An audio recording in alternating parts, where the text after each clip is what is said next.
I want you to think about productivity and teamwork. That's what we're going to think about for the next 30 minutes.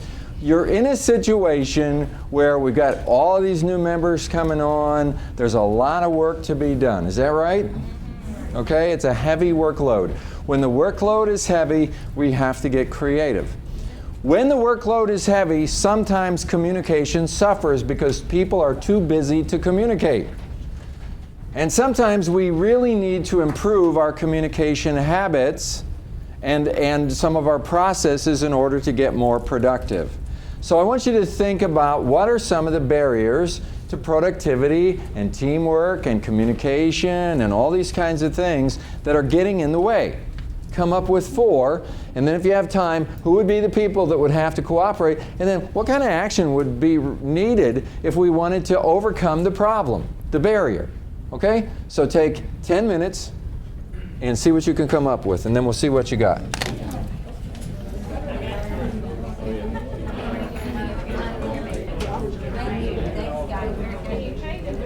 Okay, so I'm looking for anybody any of the teams that came up with a barrier. Give me one barrier. Negative attitude. Negative attitude, okay. Is this yours or somebody else's?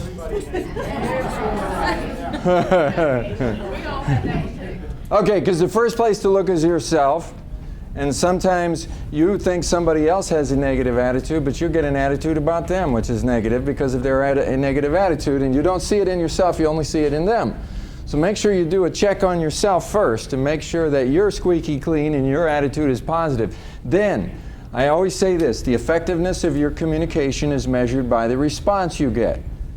So if somebody has a negative attitude, think about what is the behavior, okay? What is the behavior that causes you to think they have a negative attitude? The worst thing you can ever do if you're trying to improve somebody's attitude is to tell them they have a negative attitude, because you're making a judgment about them. Maybe they don't think they have a negative attitude. So what is the behavior? So ask them about their behavior, but don't tell them they have a bad attitude. That just gives them a worse attitude. So then the question is, how could you communicate with this person in such a way that as a result of their communicating with you, they end up with a positive attitude? Think about that. I'm going to talk to you, and the response I hope I get is one that is positive from you. If you talk to them and you get a negative response, you're not communicating very well.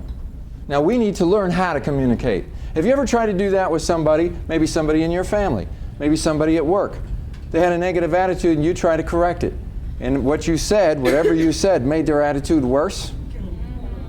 Okay, so we have to learn as leaders how to talk to people in a way that changes their attitude. Anybody know how to do that? Well, I guess communicating, how can I make the situation better, or what can you do to make the situation better? Yeah, well, we talked about earlier so many things that you can do. Help them reframe the situation, support them, listen to them, active listening. I mean, there's a lot of things that you can do. Whatever you choose to do, watch how they respond. And if they don't respond to you in a positive way, tweak the way you're treating them. Try this, try that.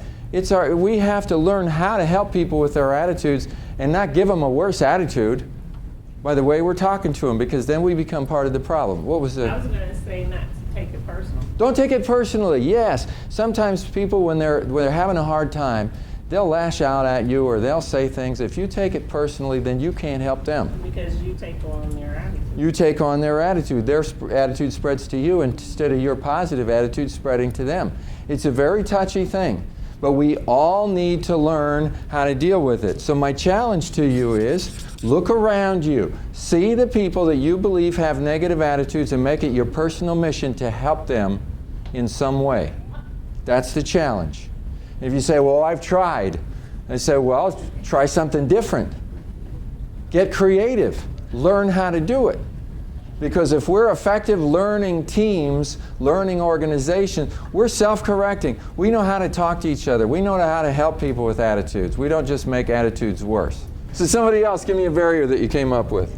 Decision making. Decision making. What, do you think that's a problem to make decisions, or we're not making them? We're not making them. Okay, so it's not that we're making them, we're lack of decision making, or our decision making process is too slow Something like that, all right? Yes. Failure to make decisions. Well, how do we solve that? Make Make them, that's good. Well, if you're that decision maker, that's how you solve it. So if you're not the decision maker and you can't make the decision, what could you do then?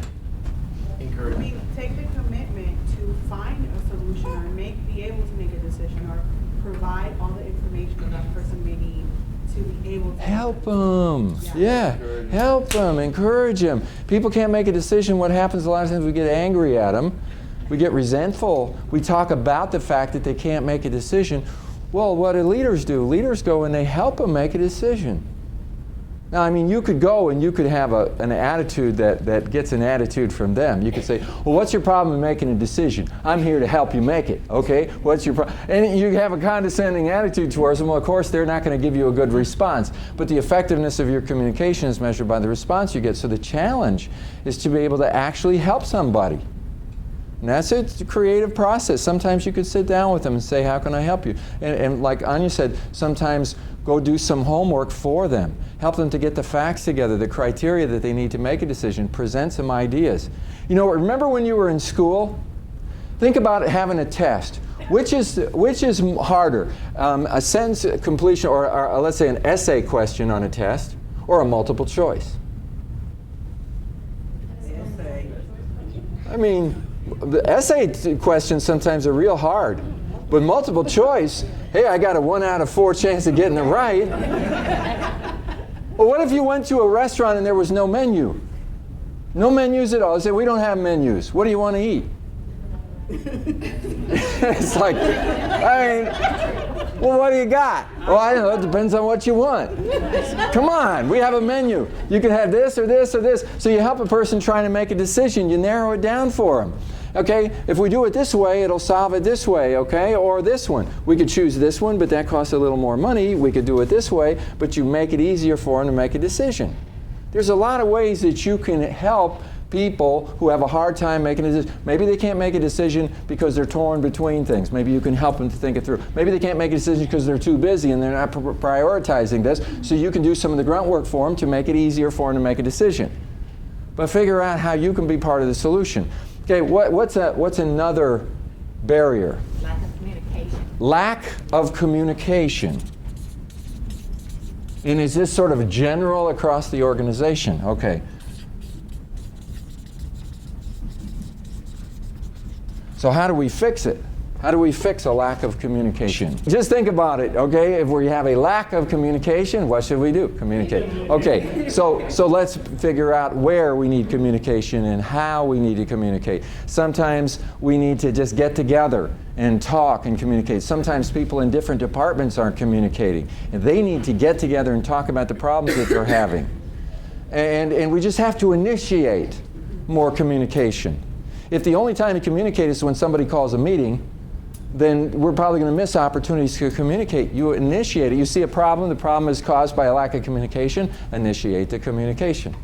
So we're asking for you to take responsibility within your area to be a better communicator and a more proactive communicator. Somehow we've got to have this supportiveness that we talked about active in such a way that whatever it is that we're complaining about, whatever we see that's a barrier, if it's in us, we look at ourselves and we're self-correcting. Or we can learn from other people about what we could do to change. If it's in somebody else, we learn how to go to them and talk to them in such a way that things change, things start to happen, and they don't resent us because we're not doing it in a blaming way, we're doing it in a helpful way. Now, learning how to do that is a trick. But if we can break the code on that, it's going to help us in our families and everywhere else. We got to be better communicators.